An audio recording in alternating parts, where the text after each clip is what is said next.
Alright, welcome back to Murderhobo Mittwoch, and welcome back to Pathfinder, Wrath of the Righteous.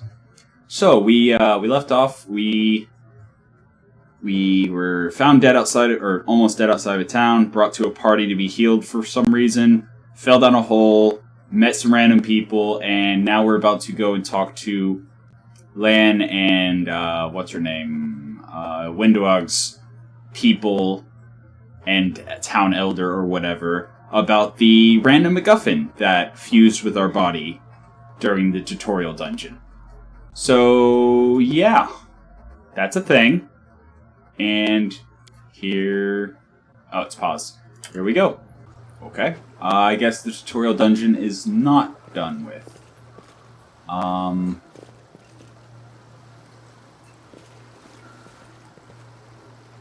Mongrels. Okay. So this is their town. And I'm assuming that the people that just are called Mongrel have nothing important to say, so we're just going to run by them all.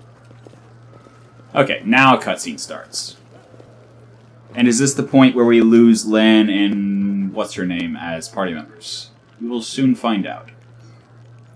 Your first impression of the Mongrel village is of a squalid dump, with the odors to match. Unblinking, glowing eyes watch you from the gloom, and deformed shadows slope between the huts. You see some mongrels gutting white eyeless fish, while others are repairing fishing nets. All the signs of normal village life, but tense expectation hangs in the air.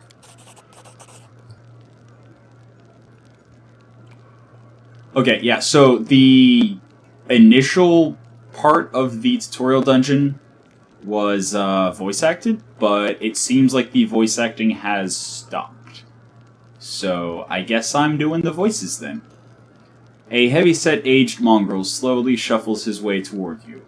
The hair on his head grows in limp, wispy strands, and his face has a distinctly rat-like appearance with pronounced teeth, and you hear a rattling sound in his chest with every breath he takes. One of his eyes is white, fully scarred by cataracts, while the other gleams with moisture. Uplanders, eh? End times are upon us indeed. I forget what he sounded like. Chief Soul, we found the angel's sword, and we found the one who can wield it. Lan points at you. She had a vision, and now the angel's sword, together with the light of heaven, are somehow inside her. Gather the tribe, anyone who can hold a weapon. The young ones are still alive. We can go save them. Soul raises his hand with ragged broken fingernails. Ah, Lan, always dreaming, always talking. You're too hasty for your own good. Wow, he's kind of turned into Yoda there. Whatever. I'll run with it. It's going to get you in trouble. Soul eyes you up and down. An uplander with the light of heaven. That's too good for us. Our kind don't have good things happen. There's always a catch.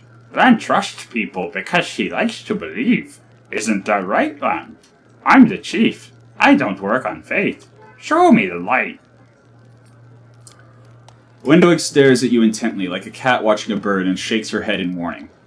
Okay, so here's the tutorial blurb about dialogue options. Throughout the game, you will occasionally encounter colored options marked as associated with a specific mythic path. These are dialogue branches that embody the spirit of a particular manifestation of mythic powers. In the earlier stages of the game, these options must be selected in order to gain the opportunity to set out on the corresponding mythic path. Once your mythic path is set, unique alternatives inaccessible to other mythic packs will become available to you. So, is there someone else from the surface here? Don't care. I will help you find the lost mongrels in the maze, but you can quit hoping for a magical sword to appear. Lawful requires angel mythic path, which again, I'm pretty sure we got that from the MacGuffin. Reveal the light of heaven. Yeah, that MacGuffin. Lan speaks the truth, or chaotic, Lan is mistaken, we didn't find the sword. I mean, I'm playing a chaotic neutral character. And this whole MacGuffin path just bothers me. Like, why? So I will ask about if I find them, will you leave will you ignore the sword thing? Whatever.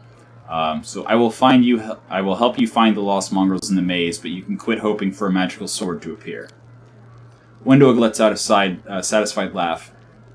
At last someone's talking sense. You don't understand. It's holy light. It will scare off the monsters that dwell in the maze. Lan drops his voice. Listen, I don't personally believe in this angelic light, but Sol does. Show him. It won't cost you anything. I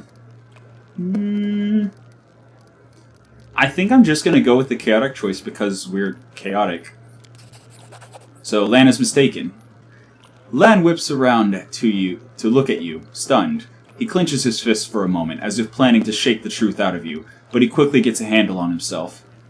I don't know why you're lying. No doubt you have your reasons, but I know it's a lie, and you know it, and Windu knows it. Lan turns to Windowg. Tell him, Windu. You've performed a chaotic action. Windowg stares blankly back at him. I saw the light shining between the rocks, and then it went out. Lan saw what he wanted to see. Why are you doing this? Doing what? Telling the truth. I can either say you saw some kind of light near me and you thought you... Yeah, that's way too convoluted for our low intelligence. I don't want the blood of gullible mongrels on my hands. That is something that I would definitely... That Makia would definitely say. Looking at these horrid people, there's no chance that they would fight alongside her. Lan shakes his head in despair. So now instead, we'll both have the blood of young mongrels on our hands. Kids waiting for help that'll never come. I mean, it's kind of their own fault for running off into a dangerous area like idiots. Everybody around me said they didn't want to go anywhere to save anyone. But I didn't believe them. I always have to take things further than anybody else. Isn't that right, Chief? Fine, I see how things are. I don't need any more convincing. Lan offers a crooked smile. He's gonna go do something stupid, isn't he? Chief Sol. Peace, Lan. Miracles are not meant for us. We, the tribe, we wait. If you're one of us, you will wait. We're not going anywhere. Uplanders, rest now. There is a hut over there. You can rest there. Okay. Lan is silent, his eyes shifting from you and Sol to Windowg. You made the right choice. It was the lesser of two evils, and now, rest, so we can be at our best when we go into the maze. I promise to lead you to the surface, and I will. Alright, and apparently we also gained a level. Okay, so it's standard, you gain experience. When you gain experience, you gain levels. Levels give you hit points and abilities, yada yada yada. So I think for this first level up, I'm going to go through all the characters that we have here and level them up and go through my thought processes.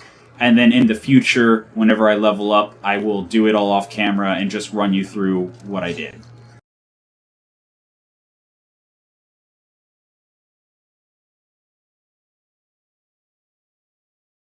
So, starting off with our main character... Okay. Cancel. Okay. So right now we are a Barbarian Invulnerable Rager. So we can go to second level of Barbarian Invulnerable Rager. This will give us a rage power and damage reduction, which is the entire purpose of us taking this class. So absolutely we're going to go Invulnerable Rager level 2. Again, we only get one skill point this time. So, that's cool. Okay, so it actually shows right underneath where it shows the summary of what all skills we have and why. For example, we have a +1 competence to Lumberjack because our background gave us athletics as a class skill, and we already had, gave us athletics as a, as a class skill, and we already had it from our class. So it gave us an automatic +1. And then we lose 4 for scale mail and 2 for the heavy shield, but we still have a +5. And it shows that Sela has a +3, Camellia has a -1, Lon has a +6, and Windowg has a +2. Although I think Lon's about to run off to his death, so it's fine if we keep it higher for us. Yeah, but that's really cool. It shows you the rest of your party and who has what skills.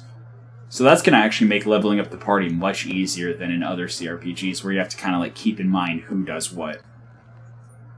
Cool. Alright. Alright. Next up. we have our rage power. So, Animal Fury. While raging, the barbarian gains a bite attack.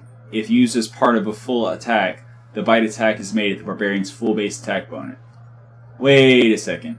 We already have a bite from being the tiefling, the type of tiefling we are. And our bite actually does 1d6, so it's actually better than this one. Cool. Beast Totem, Lesser. While raging, you gain 2 claw attacks, which... are those in addition to any weapon you're using? I get the feeling that's not in addition to any weapon you're using. I think that's if you're unarmed. Right? Can I...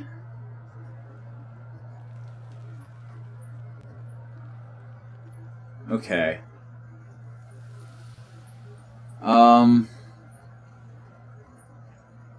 Yeah, it's not specifying. I'm not going to risk it. I mean, we already have a bite and our weapon, or weapons if we end up using 2, but ideally I'm just going to have a great axe and then a second weapon set with an axe and a shield for more defensive fighting.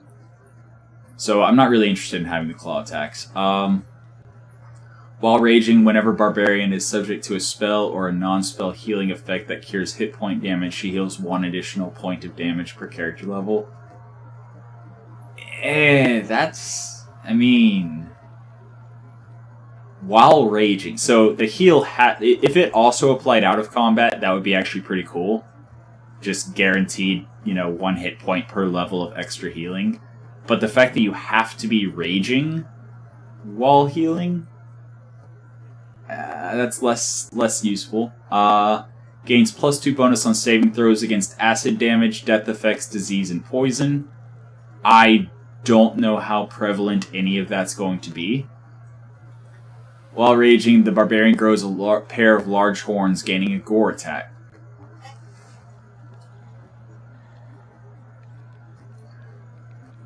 This attack is a primary attack unless she is also attacking with weapons, in which case it is a secondary attack.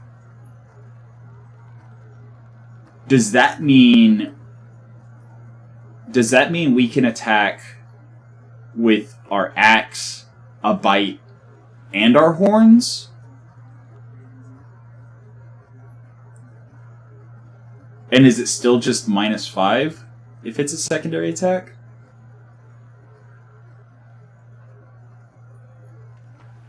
I mean, that's...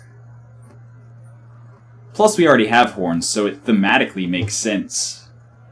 I'm kind of leaning towards that. And then if we level it up and it turns out that's not how that works, then I'm going to be sad. Guarded stance. The barbarian can take on a more defensive posture. This grants her a +1 dodge bonus to her armor class for the duration of her current rage. So, okay.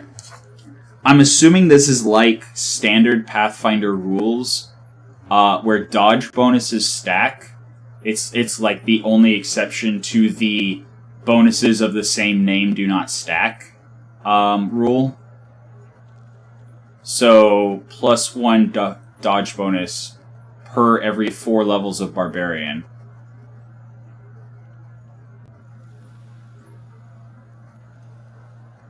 In addition to our 1 from the dodge feat, in addition to our armor class. So that's pretty good. And that, again, that's going on the assumption that it works the way pen and paper does with dodge bonus stacking. If they just focused on the bonuses of the same name don't stack thing, then yeah, that would not stack, in which case it would be a waste. Lethal Stance gains a +1 competence bonus on melee attack rolls. Okay, so this, if we got an axe, where's the background? Here. So this, our background being Lumberjack, gives us, if I understood how it works correctly, it's giving us a +1 competence bonus on our enhancement bonus on weapon proficiency. Oh. Okay, so it's a competence bonus for skills, but an enhancement bonus for weapons. Does that mean if we get a +1 weapon that it doesn't stack? I don't know. The stacking is a thing that I'm not really sure how it works, and I'm not sure how it's going to play out. But yeah, +1 competence bonus on attack rolls, so more likely to hit. Powerful stance. +1 bonus on melee damage rolls. Okay, so +1 to hit, +1 damage. Reckless stance. Gains a +1 bonus on attack rolls, but takes a -1 penalty to AC. Wait. Why wouldn't you just take lethal stance? It's +1 bonus on attack rolls, +1 bonus on attack rolls. But this one you don't lose armor class. And they both scale the same amount. Actually, this one, the penalty also gets worse. Bonus and penalty increase. So, yeah, that a lethal stance is just objectively better than reckless stance. Huh. Okay. Scent. Barbarian can detect opponents within 30 feet by sense of smell as if they had blind sense. Okay. And Swift Foot, bonus speed. I'm really tempted to either take Guarded Stance to see if dodge bonus stacks, or to take the Growing Pair of Horns. That's... You know what? I want to see how this works. I want to see how having a secondary attack that's a bite and a secondary attack that's a large horns attack works. So I'm going to go Fiend Totem. And apparently there's others that are grayed out down here. Do any of them give damage reduction?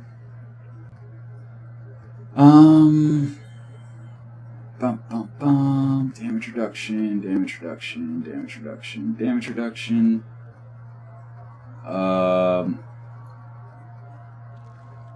Barbarian's damage reduction increases by 2.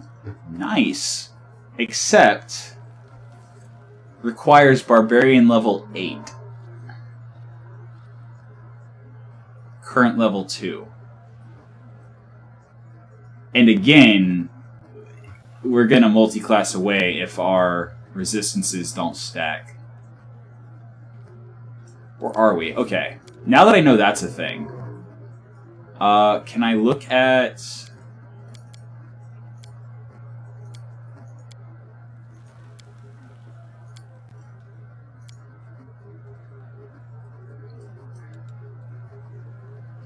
I want to see the whole... Oh, jeez. Okay, well... We're definitely going level 2 Invulnerable Rager. I guess we'll have to look at what the other levels of Invulnerable Rager do. But we'll do that in the next character as we level them up. Where was it? Increased damage reduction. So this requires Barbarian level 8. So that would increase damage reduction by 2. So if we only get one... oh no, because that's right, it was level 3 and then every 3 levels after. So we would actually have to take 2 points of the potentially useless resistance. I don't know. We'll figure that out. In any case, back to the question at hand. Do I go...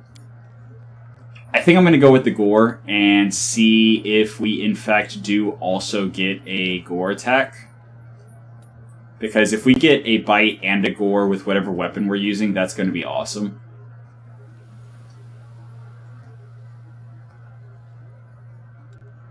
And here's hoping.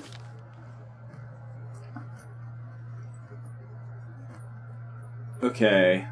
So base attack bonus 2. Melee attacks, it's not showing me. It would be nice if it showed me, like, exactly what her current attacks would be. Alright, well, complete Character sheet. Attack. Okay,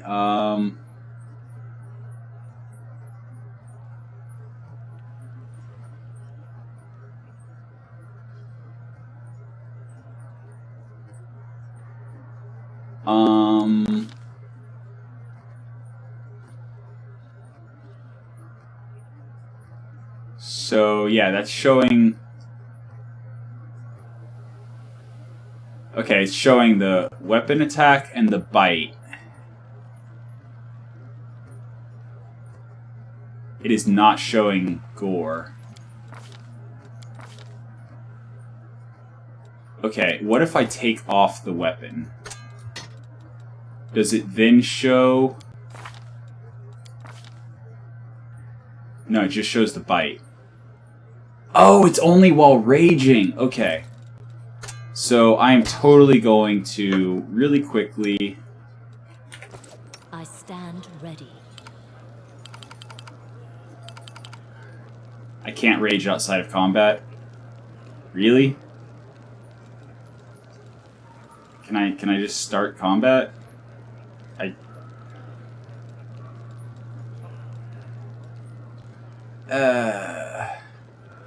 Okay. So I'm literally not gonna know until after I get into another fight. Well then, here's hoping. Rely on me. Alright. So... Sela is a paladin. Alright. So we might as well keep her a paladin. Alright. And... what is she? She's best at persuasion. And she is the best at it, okay? She still has 2 points left. Knowledge World, she's also best at that. She's not nearly as good at trickery as Camellia is. Because of the armor penalties, she is horrible at athletics and mobility. We have nobody with Knowledge Arcana, actually. That'll change once we find a mage, of course. Lore Nature. Lore Religion. She's the best at Use Magic Device. Use Magic Device skill represents character's talent at activating magic items, even if you are not otherwise trained in their use. Activates wands and scrolls that you would normally be unable to use. And then there's just Perception, which we learned that apparently it rolls for every character's perception for you know, hidden stuff. So it would actually be good to have Perception on literally everyone. So let's do that. Okay, and we have no choices to make. She just gets Divine Grace and her Lay on Hands. Cool. Oh wow, okay, so this is actually better than Dungeons & Dragons Lay on Hands. Each day she can use this ability a number of times equal to half her paladin level plus her charisma modifier. With each use, she heals 1d6 points of damage. For every 2 paladin levels, no less. Oh, wow. So yeah, she can potentially, with her +2 charisma modifier, at level 2, she can potentially heal 18 hit points worth of damage. That is really strong. Alright, cool. What's on your mind? Alright, so you can click the little plus apparently on their portrait or go to their character sheet. This is a Shaman Spirit Hunter. I have no idea what that is. That reminds me. Barbarian. Invulnerable Rager. So at level 3, we would get Extreme Endurance. 4, we would get more damage reduction. So yeah, we would have to take 2 of the points of Extreme Endurance, which might not stack with us being a Tiefling, in order to get to level 8 and increase our damage reduction by 2. Although, that being said, we would have 6 points. Damage reduction 6. actually, at that point. But we would be losing basically 2 class features. So yeah, if you're going to make an invulnerable rager, don't make it a tiefling. That's the lesson here. Alright, so what are we doing? Yeah, except... Right, we're leveling up our shaman. So... Our shaman is like a melee, kind of like a cleric. So, alright. She has weapon finesse, so, alright. And then she'll get another feat at level 3. Is this just better magic? Is that what's going on here?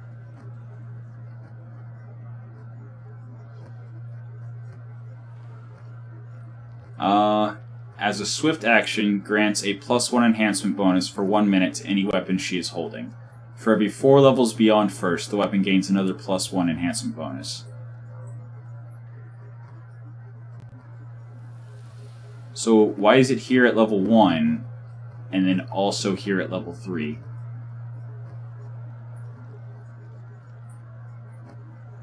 At first level, the bonus can be used to add Ghost Touch. At 5th level, these bonuses can be used to add any of the following. So why is it showing it here at level 3? Oh, +2.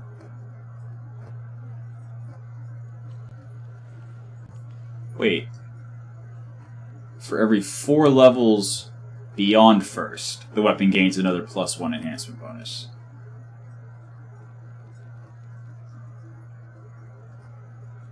Am I misunderstanding something here? I don't know. I am just going to level her up. She gets Hex. Number of magical tricks. Okay. Skill points first. She's absolutely our best at trickery. And again, I'm making these decisions leveling up, assuming that this is going to be our party for a bit. Perception, again, is good on everyone.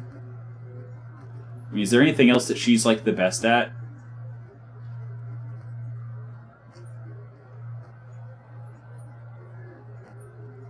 Again, Lan, I think we're about to lose him, so I will actually go Lore Religion. Wait. Why'd that go to +7? Ranks 1, class... Oh, that's right! Okay. In Pathfinder, the first point you put into a class skill gives you 4 points, basically. So, like, if I put a point into Perception, it's just 1 point. If I put a point into Lore Religion, it's 1 point, and then a +3 bonus because it's a class skill. And then each additional point I put in it is just 1 point. That's right. So that would absolutely make her the best at Lore Religion. Okay. Now then, hexes. Ameliorating. Shaman can touch a creature to protect it from negative conditions. Dazzled, fatigued, shaken, or sickened. Aura of Purity. Diseases and hailed poisons are negated. Again, I don't know how frequent diseases and poisons and things are going to be.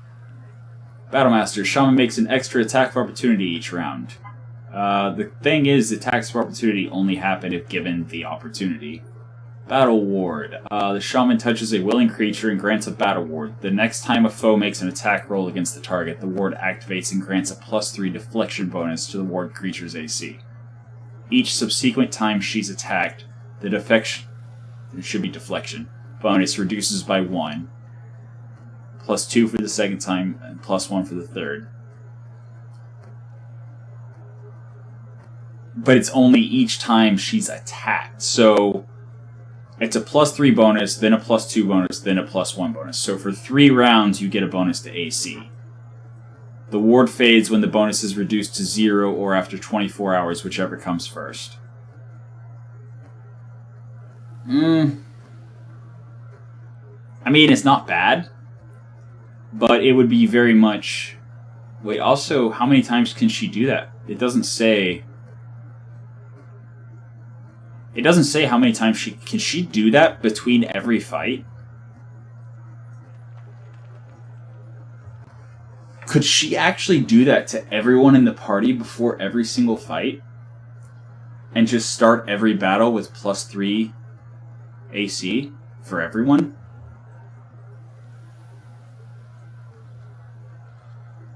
I am tempted to test that out and see. What else is there, though? Chant as a move action. Any creature within 30 feet is under the effect of whatever has that effect's duration. Okay, we don't have any of those effects, so... yeah, that doesn't matter. Draconic Resilience. Draconic Resilience. One friendly creature within touch range. Causing the creature to be immune to magical sleep effects. At 7th level, also immune to paralysis. And once a creature has benefited from the Draconic Resilience Hex, it cannot benefit from the Hex again for 24 hours. Does it say that on the Battle Ward? Yes, it does. Okay, a creature affected by this Hex cannot be affected by it again for 24 hours. Okay. So that means each member of the party can have this put on them once per day. Okay. Okay. Evil Eye. Target takes a -2 penalty on AC, ability checks, attack rolls, saving throw, or skill check. The Hex lasts for a number of rounds equal to 3 plus the Shaman's Wisdom modifier. Will save reduces it to just 1 round. But it's still... Okay, so it has an effect. It's not just save or suck. It's... If they fail to save, they still get it for 1 round. And... It's a mind-affecting effect. At 8th level, the penalty is increased to -4. But it does not say that the target cannot be affected again. So in theory, since it's guaranteed at least 1 round, she could potentially just sit there and spam this to mess with the accuracy or AC of one enemy in particular, like say a boss, for the entire battle. And then anytime they failed to save and it lasted for more than 1 round, she could then spend a couple rounds attacking or whatever. I kind of want to see how that works. Now that I know that the battle ward is once per person per 24 hours, experimenting with this sounds more interesting. Okay, so what about Fortune? Shaman can grant a creature within 30 feet a bit of good luck for 1 round.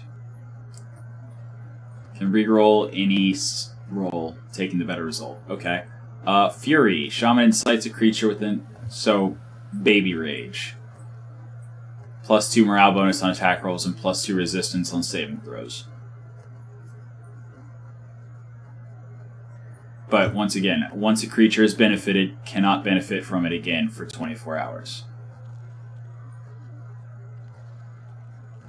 Hampering Hex. The Shaman causes a creature within 30 feet to take a -2 penalty to AC. And... Okay. Here we go. Whether or not the save is successful, a creature affected by a Hampering Hex cannot be the target of this Hex again for 24 hours. Evil Eye doesn't say that. So that makes me think I can use that repeatedly. Healing. This acts as a Cure Light Wounds spell using the Shaman's caster level. Once a creature has benefited from the Healing Hex, it cannot benefit again for 24... Okay, so this is a Cure Light Wounds per party member, once per day.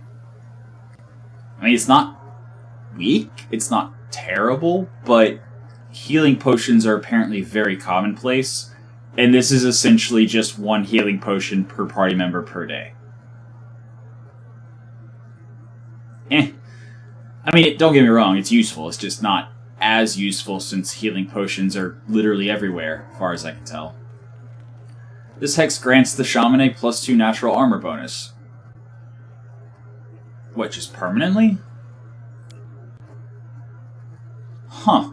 Okay, so if you really wanted her to be a frontliner, that actually would be a viable pick. Although, I think she is going to fall back a little bit and be more of a support to the Paladin and Barbarian. Although, if I was going to make her a frontliner, that would be a very viable... By the way, does this have to be a melee weapon? Any weapon she is holding. For 1 minute.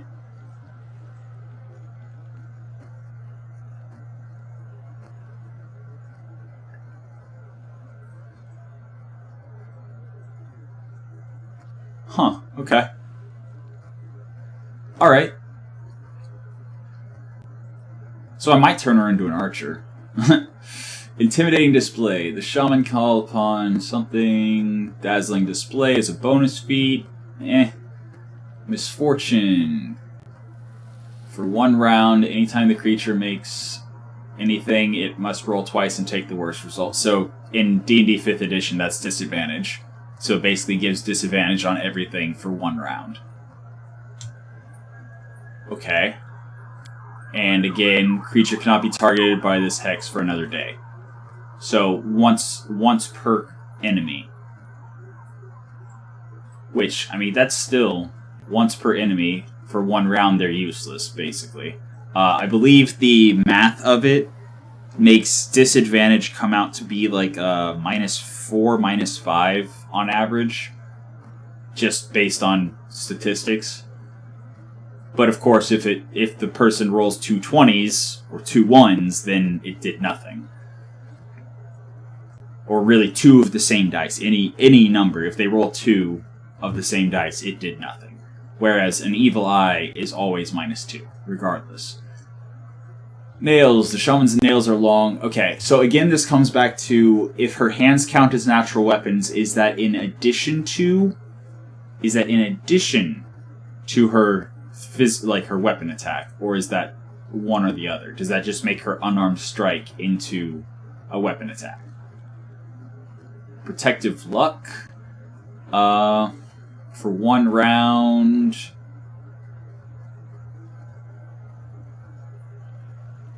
Whenever that creature is targeted by an effect that requires an attack roll. Okay.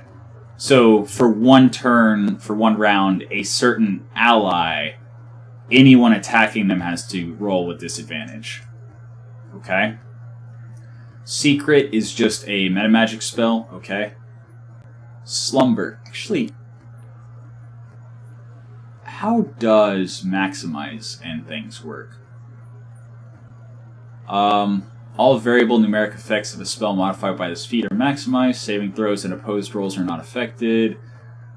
Level increase +3. A maximized spell uses up a spell slot 3 levels higher. Okay, so yeah, that is how it still works. So if you want to maximize a Cure Light Wounds, which is a level 1 spell, you would have to use a level 4 spell slot to heal 8 instead of 1d8. Yeah, metamagic spells, they can be good. They can also be a waste, depending on what you use them on and how you use them. Shaman can cause a creature within 30 feet to fall into a deep magical sleep, as per the sleep spell. The creature receives a will save to negate the effect. If the save fails, the creature falls asleep for... Okay, so this is a 100% save versus suck. This hex can affect a creature of any hit die. So, if they fail to save, they fall asleep for a number of rounds equal to the shaman's level, which then lets a big damage character walk up and coup de grace them. But if they succeed, whether or not the save is successful, a creature cannot be the target of this hex again for 1 day. And then we have Ward. Warded creature receives a +2 deflection bonus to AC and +2 resistance bonus on saving throws. This ward lasts until the warded creature is hit or fails a saving throw. A shaman can only have one ward active at a time. A shaman cannot use this ability on herself.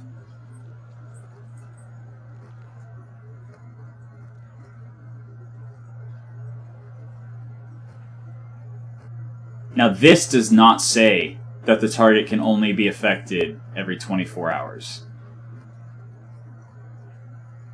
So +2 AC and +2 resistance until hit or until failing a saving throw. That is really interesting. And apparently it can be refreshed. Oh yeah, we're taking that. Because as interesting as Evil Eye is, giving one enemy a... Well then again... Because here's the thing. That if we give, for example, we're in a boss fight. We give the boss a -2 penalty to attack rolls, for example. And we give that to them constantly. That means no matter who they attack, they're attacking at a -2.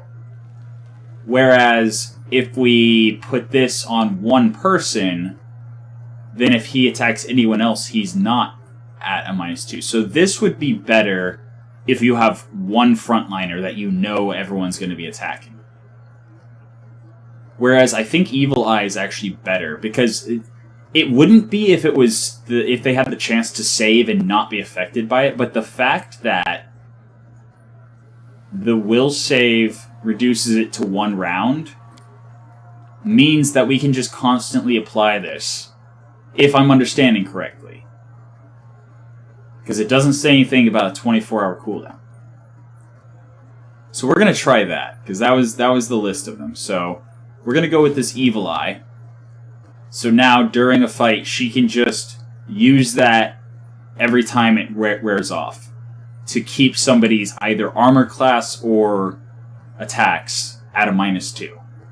And if they fail to save, then it's... What's her wisdom? 3. So it would be 6 rounds. If they fail to save, it's for 6 rounds.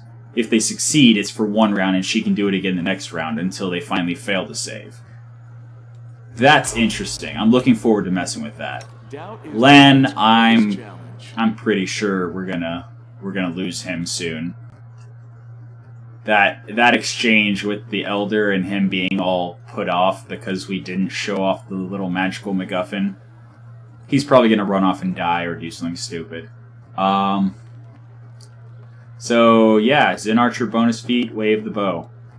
Okay. We'll just... He's really good at mobility. Alright, and then Perception. He's the highest at Perception. That's gonna hurt. If he does leave, that's gonna hurt. Having our best Perception gone. But it's whatever. And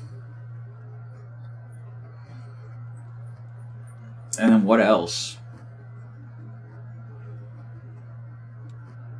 Since that's a class skill, that bumps up to +7. Alright, let's do that. Zen Archer bonus feat. Precise shot. You can shoot or throw ranged weapons at an opponent engaged in melee without taking the standard -4 penalty. Oh yeah. Definitely taking that one. And then I believe he has a longbow equipped right now. Right? Right? It doesn't say here. Pretty sure he has a longbow. Let's look real quick. Yes, he does have a longbow. And so does she. Alright, and... Fighter.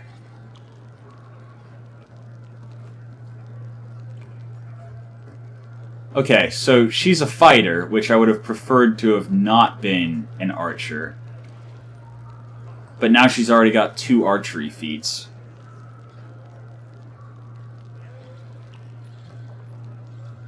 So I guess we'll keep her as an archer.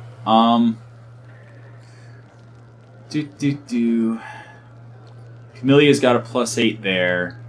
Lon has a +6 there.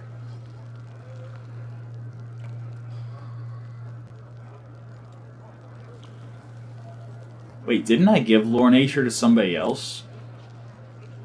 Or did I decide not to because she was so high? Something like that, I think. And then, yeah, this is... So she gets +1 bonus on will saves against fear, and a feat. I mean, we could just go all in on this archery thing. We could just go all in on the archery thing. Plus, again, I have no idea how much longer these characters are going to be around. And weapon focus is definitely a very, very high power pick early in the game. So, longbow, weapon focus. Alright. And complete. Okay, so she now has a +2 base attack, +4 from Dex for archery, and then that's a +6, which apparently is a +8. Enhancement, +1, Hunter. Huh? Wait, what?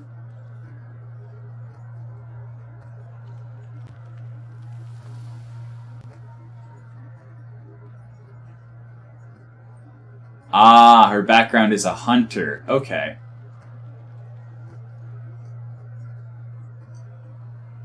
Yeah, okay. So I was right. She has martial and simple weapons from fighter, and her background gives her short bow and long bow.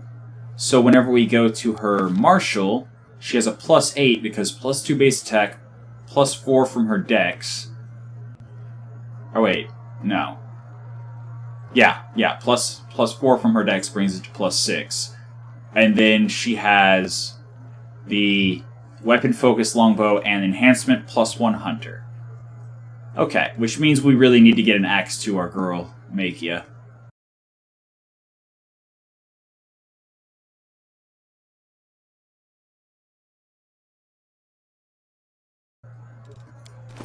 Alright, and now, I believe we are supposed to be going off to rest now, and I believe that means it's time to take everyone's equipment off.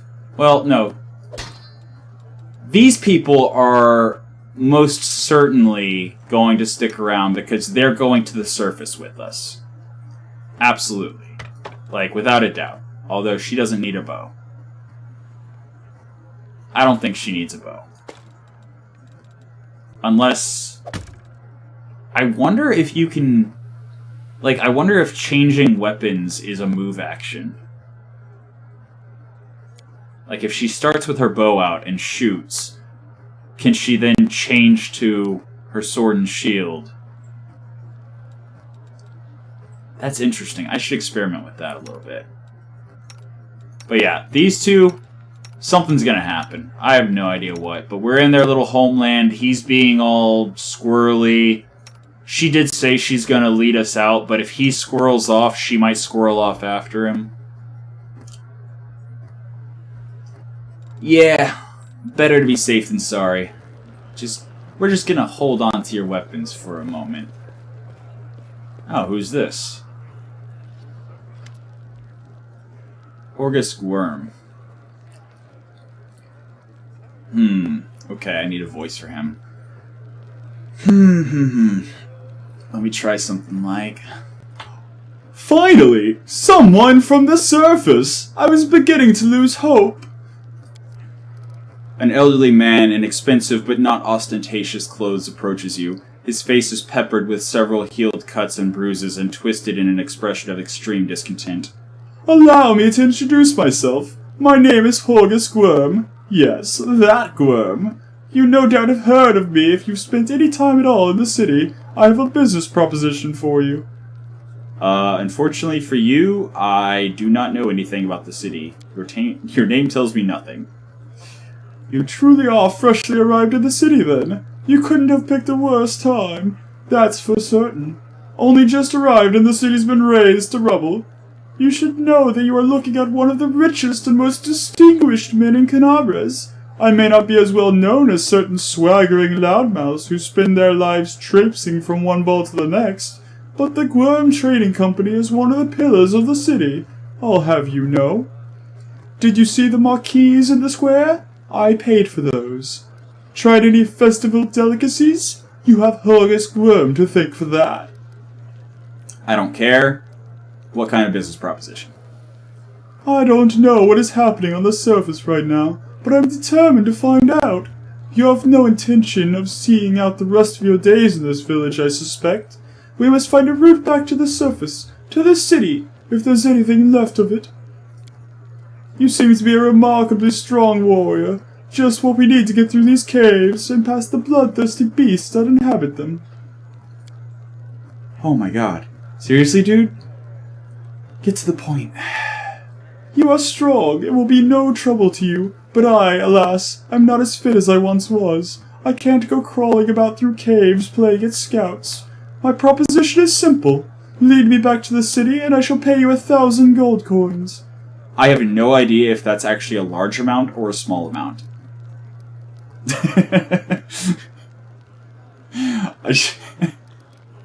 Diplomacy 16, 2,000. Again, I have no idea if that's a large amount or a small amount, but apparently we can try to double it. Camellia, what did she sound like? I don't even know. I really miss the voice acting. I'm bad at voices. I'm so sorry. I suggest we... No, that was more like, what's her name? I suggest we help this man. It is good to have friends among the Canabras elite. Sure, that'll work. 2,000, definitely. Who has it? Yeah, because whenever we hover, it shows who has what. We're at a +7, so this is above a 50-50, yes. I don't know how good or bad that was, but yeah, we just doubled our first quest reward. Nice. Horgus's gaze is piercing. Are you taking advantage of my dire circumstances? Very well. Make it 2,000. Yeah, money first. Dude fell down a hole just like the rest of us. But yeah, I'll take his word for it. And if he, doesn't pay up, I'll just kill him. Chaotic neutral, after all. We don't care, so we have to go. Go on. Don't forget our agreement. When you find the way out, be sure to tell me. Power twists and warps all who possess it. Once a person becomes accustomed to it... Okay, that has to go somewhere. All events... Wait, we gained 17 experience? Okay. Aha! That's probably where. Yeah, clear path. Power twists and warps all who possess it. Once a person becomes accustomed to a special position in society, they develop a condescending attitude to others. I noticed. This attitude remains even when society itself crumbles around them. Horgus Gwurm, a man blessed by noble birth and no small amount of superiority, has found himself in unusual circumstances. He persists in clinging to his riches and power, even as their value dwindles with every passing minute. Horgus Gwurm's first priority is finding a way to the surface. He is willing to pay generously for a guide and hire the finest bodyguards money can buy. Unfortunately for Horgus, the best bodyguards are not in the vicinity. Nope, just a barbarian who's going to be very angry if she doesn't get paid. Okay, so I'm not going to read through all of these. If you want, you can pause it, read it yourself. I think this is just recapping our adventure thus far. So, yep. Okay, so our current goal is rest in the hut, it looks like. Alright.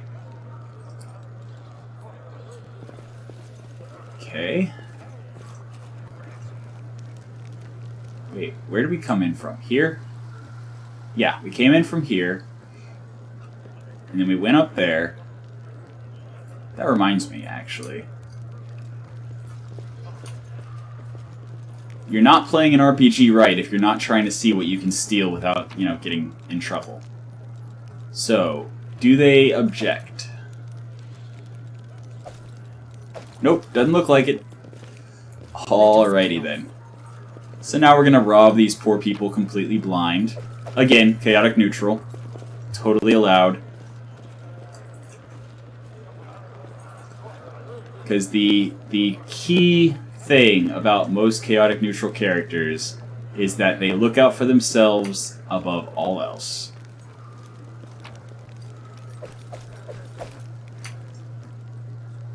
I didn't see anything over here to interact with, so let us go where...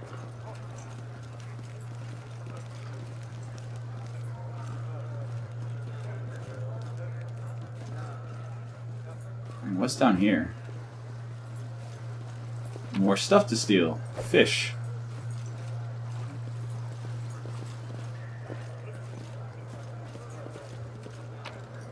More fish.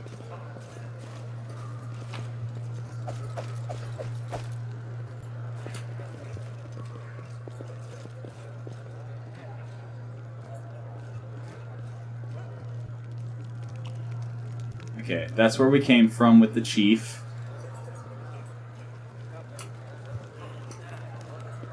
Let's move. Okay. Vendor. Vendors allow you to buy weapons, armor, spell scrolls, potions, and other things. Dyra can buy the... Okay. Shopkeeper. Noted. That's the girl that we dug out from under the rock, and that's the guy that's paying us 2,000 gold to get him to the surface.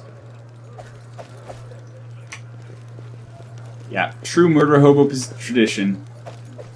Literally taking everything you can get. Definitely not going to rest yet.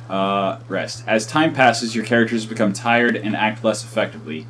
You can see this by the fatigue and exhaustion conditions icons on their portraits. This is why they need regular rest. While resting, all characters restore a portion of their lost hit points. Spellcasters also replenish their spells.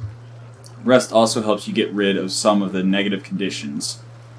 Resting takes at least 8 hours. Okay.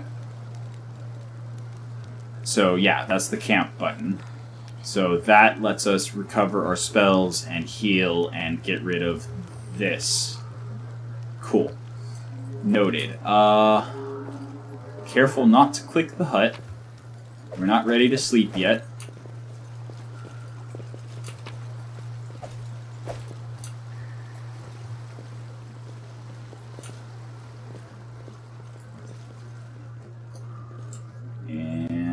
Not seeing anything over here. Alright. Alright. Back to the shopkeep then. And please, please tell me she has an axe. Because I have confirmed, thanks to our archer friend, that if she has an axe, I just outright get a +1 to use it. Yeah, I don't see a portrait, so I'm just going to use my NPC voice. You there, a tall woman with a face deformed by an enormous swelling smile is broadly at you, showing off her double row of small sharp teeth. You, from the surface, you must be tough to make it all the way here. Never thought I'd see the day. Call me Dyra, let's trade. Okay, so Dyra hat. We found ourselves an axe. Mage armor, provides +4 armor bonus, so it does not stack with any actual armor. I mean, potions of cure light wounds. Again, they seem to be plentiful. Like, we already have 3 on our character, and we already have another 5. And we can buy them for 50, looks like 50 gold each. And we have 564 gold already. Wow, this axe is 800? That axe is 800. Okay.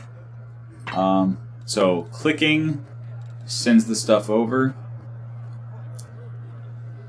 Camellia can actually use inflict light wounds.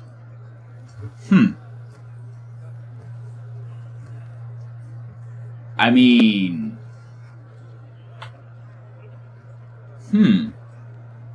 I think I'll actually hold on to it then. Because she usually uses her sword. But if they have a really high AC or, you know, for whatever reason, her sword's like ineffective. Wait a second. Longbow, short bow. Oh, did I actually accidentally put a longbow in place of her short bow? Masterwork light crossbow. I'm actually going to give that to her in case I start using her as a support. So we shouldn't need more than 2 frontliners, right?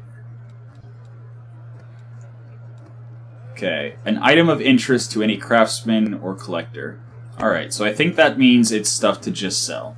Item of interest, item of interest, item of interest, etc. So... and then... cooking ingredient. Item of interest, item of interest, reagent, reagent, reagent, item of interest, item of interest, light shield, reagents, item of interest. We're keeping the wand. Yeah, Camellia can use that too to heal us up. That's okay.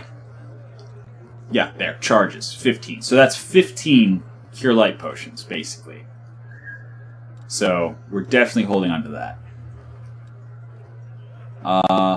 Plus, they would only give us 56 gold, which is like one potion of Cure Light. So, yeah, definitely holding on to that one. Potion of Feather Step. Ignores the adverse movement effects of difficult terrain. Maybe that'll be useful.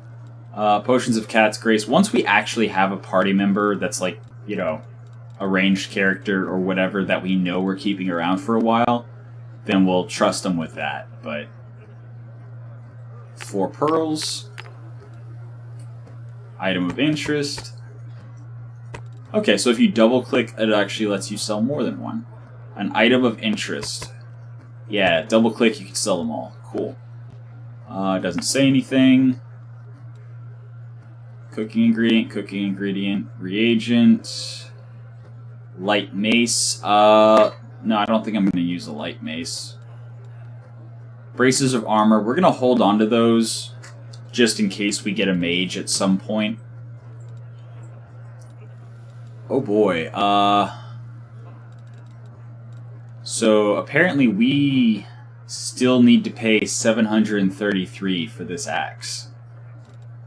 Oof. I mean, the braces of armor is 250.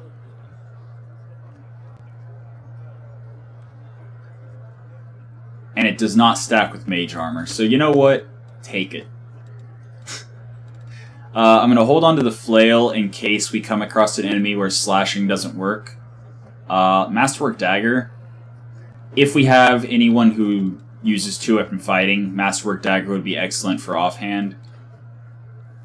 Short spear, it's 1d6.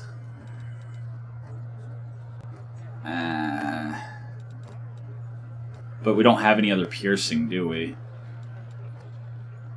Longsword we don't need, because we already have the Cold Iron Longsword, and I believe she's also using a Longsword. I don't think we have any other... Oh, what am I talking about? We have tons of piercing. Light crossbow, masterwork... Okay, so we don't need the light crossbow if we have the masterwork light crossbow. And then we've got the longbow, that's all piercing, so yeah. Who cares about the spear? Padded armor. Meh. Okay, so that will be item of interest. Okay, so that would be exactly 100 gold left. I think I'm going to hold off on buying the potions. But yeah, now we have... This is important. So... that is a Cold Iron Masterwork Great Axe. So our attack is now +8 instead of +7. Our damage is 7 to 18. instead of 8 to 18. Oh, because it's 2d6 instead of 1d12. But the crit, 19 to 20 times 2, turns into a times 3 on 20s. So if we crit, we wreck everything. And I will absolutely take 1 extra accuracy over 1 minimum damage. So, yeah, that also gives us the Masterwork Greatsword to sell, keep, give to somebody else at some point, whatever. And actually, I think I am going to use the flail. In case the slashing is ineffective, I can switch to the bludgeoning. And then she has a regular longsword, so cold iron longsword. I'll just have to make sure before we get back to the surface that I tear that out of her hands. Because it's worth quite a bit more than the 4 gold that the longsword is. That thing's worth 100 gold, so we're absolutely tearing that out of her hand before we get back to the surface. But for this whole maze thing, we're gonna bring the cold iron sword. Alright. Oh, that reminds me. Did I accidentally... Yeah, I accidentally gave her the longbow. It was the short bow that she had. Alright. And we'll experiment with that, with starting combat with the bow. Seeing if we can shoot, and then what it takes to pull our sword and shield back out. Because that might be a good way to start off combat. Have everyone with a ranged weapon in formation just shoot once, and let them come to you. Might do that. Might very well do that. In fact, yeah, we'll consider doing exactly that. But again, keeping their stuff, which all they had was the weapons. But yeah, each one's worth 19 gold, so if they scurry off in the night, which, I don't know.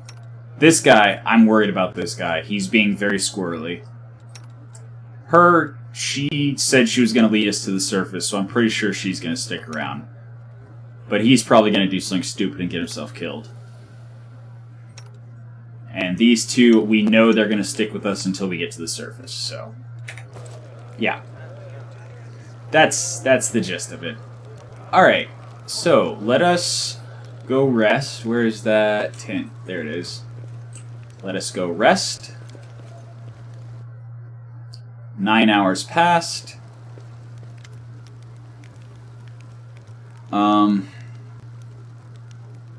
It's time. We're heading out now. Land won't get in our way. Wendug breathes in deeply through her nose, her eyes narrowing in concentration like she's trying to taste the air, to detect even the faintest sense. Finally, she gives an approving nod. It's time to what? Were you watching me sleep or something? Lon won't get in our way. Where is...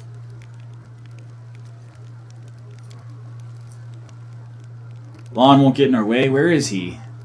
On the way to his death, if he decided to go it alone. Or maybe he's in a hole somewhere crying about how lonely he is. I don't care either way. Okay, so yeah, he went full squirrel, just darted off doing some other thing. So yeah, we have to be really careful before going through any story events because it could potentially take away party members.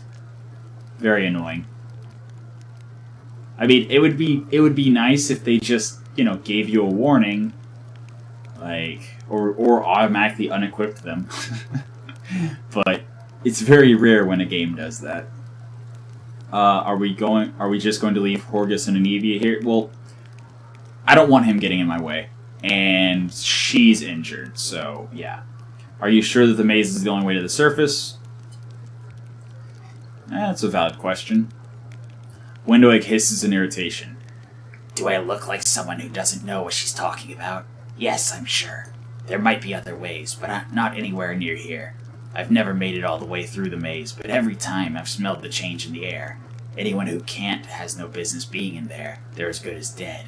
If you don't believe me, you can wait for another guide to show up, but no one apart from me will get you where you need to go. Alright, let's go. Windowegg nods. Right, and another thing. You could have chosen not to listen to me, but you did. That means you have real strength in you. A strong person can take the truth even if they don't like it. And the truth was on my side, I want to say. Windowegg averts her eyes. Thank you. You saved the tribe from a stupid mistake. They're alive now because of you. Now let's get to the boats. We'll get there fastest by water. And yeah, land's gone. Okay. So I need to give her her bow back. Alright. Actually, she's a fighter. Why is she not wearing armor? I need to get her armor. Just in case somebody, you know, gets in behind her. Which actually, on that note...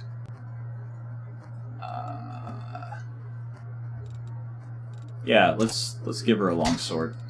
And a small shield. Just in case somebody gets on top of her, we can have her pull those out and defend herself.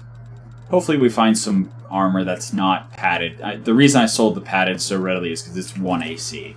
It's kind of negligible. In any case, so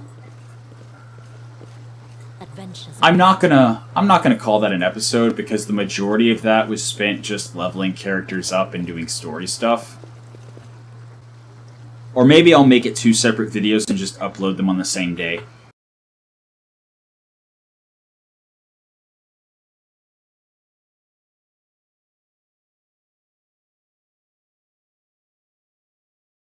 Thank you for joining me for Pathfinder, Wrath of the Righteous, for Murder-hobo Mittwoch. That's the end of the episode. I hope you enjoyed it, and until next time, have a good one.